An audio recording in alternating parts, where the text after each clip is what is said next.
Ini kan sama saja si Nompong ini menuduh bahwa para ulama NU itu sebagai ulama yang jahat.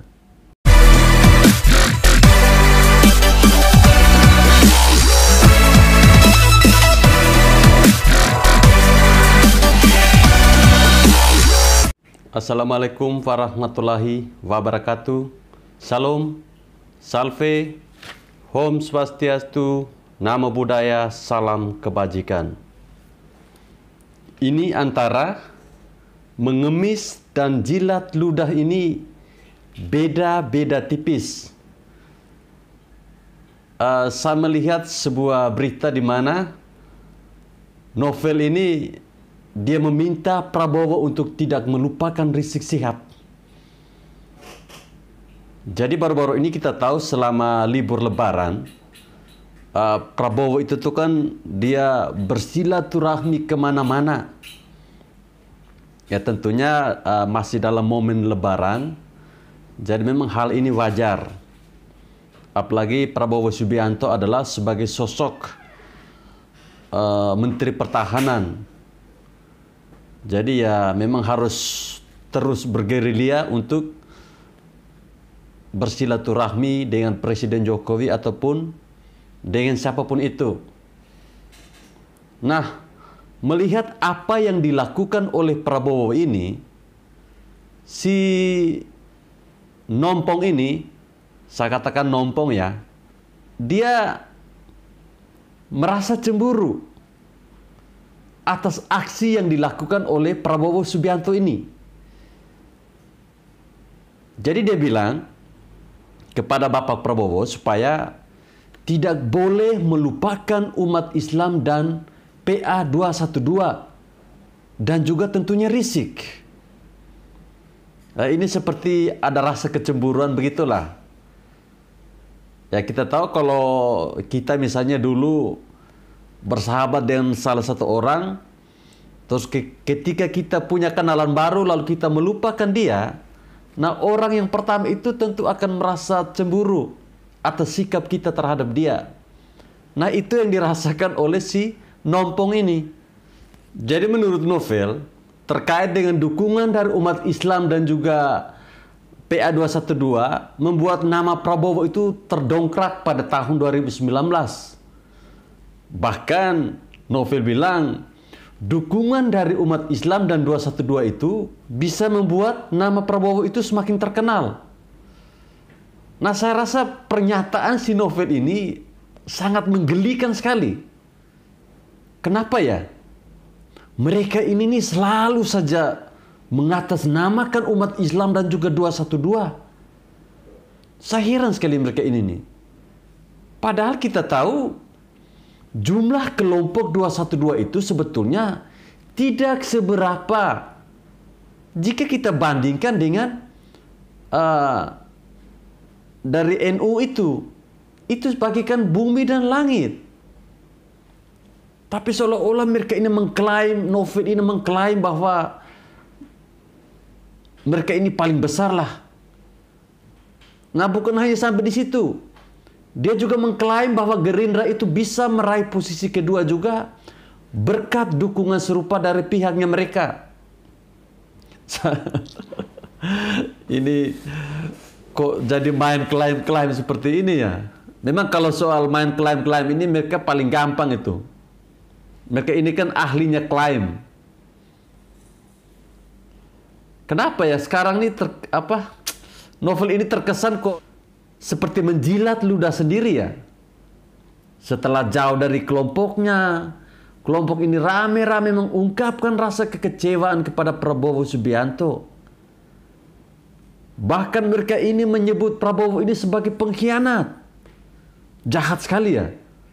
Nah muncul pertanyaan, apakah ini mengisyaratkan bahwa mereka ini kurang pede untuk menjagokan Anies Baswedan pada Pilpres 2024 nanti?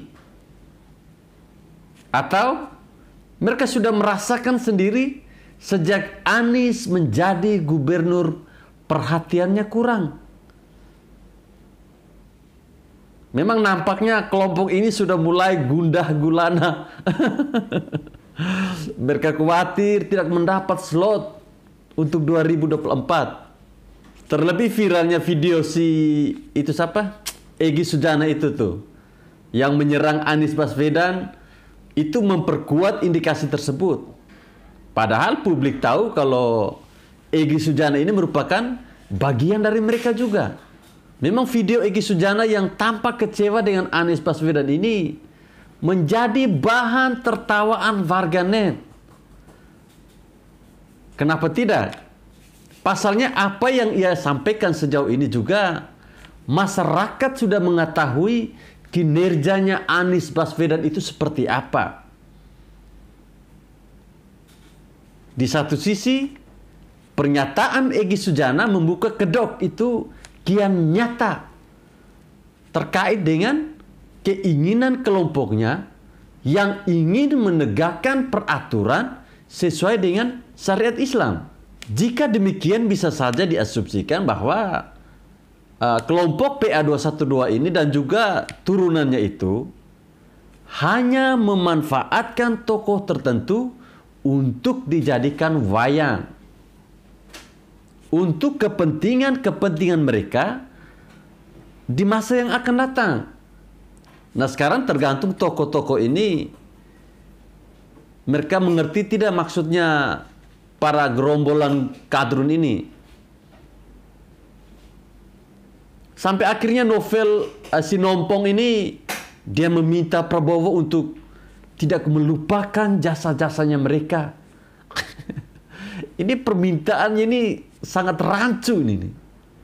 Ini antara mengemis dan menjilat ludah sendiri itu memang beda-beda tipis. Sejak Pilpres 2014 memang kehadiran kelompok Risik CS ini memang sangat terasa sekali. Politik kian menjadi kredit dan tidak terkendali, mengakibatkan benturan di sana sini. Nah, mereka ini kan sebetulnya hanyalah ormas, tapi sangat getol ikut cawe-cawe dalam urusan politik.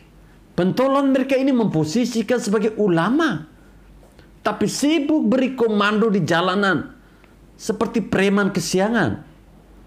Kita bisa bayangkan jika seorang Risik ini tidak masuk dalam penjara. Itu saya pastikan besar kemungkinan nyaris setiap hari kita akan menyaksikan melalui media dan juga televisi. Itu dipenuhi beritanya yang jauh dari kata sifat ulama.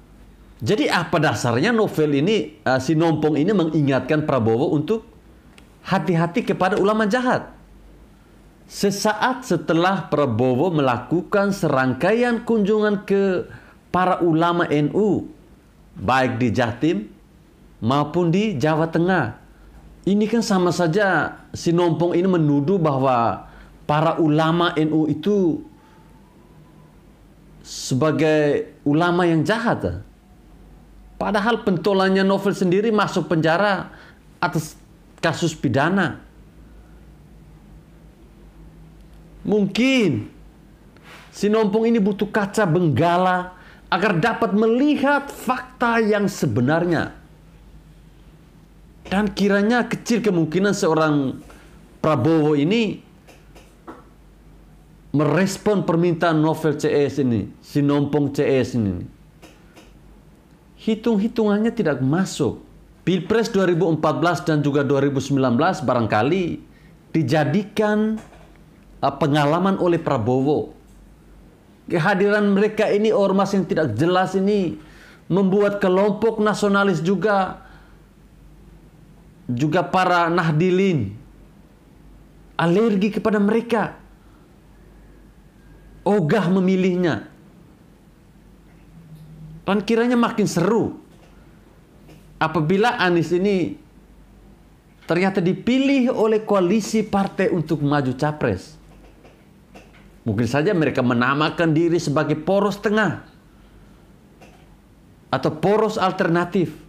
Dengan gambaran jika PDIP jadi leader koalisi dan berhadapan dengan Gerindra yang juga menjadi leader koalisi, maka akan ada 3 pasangan capres. Dan yang menarik adalah masa dari 212 ini nih. Karena ini berkaitan dengan sosok Prabowo dan juga Anies.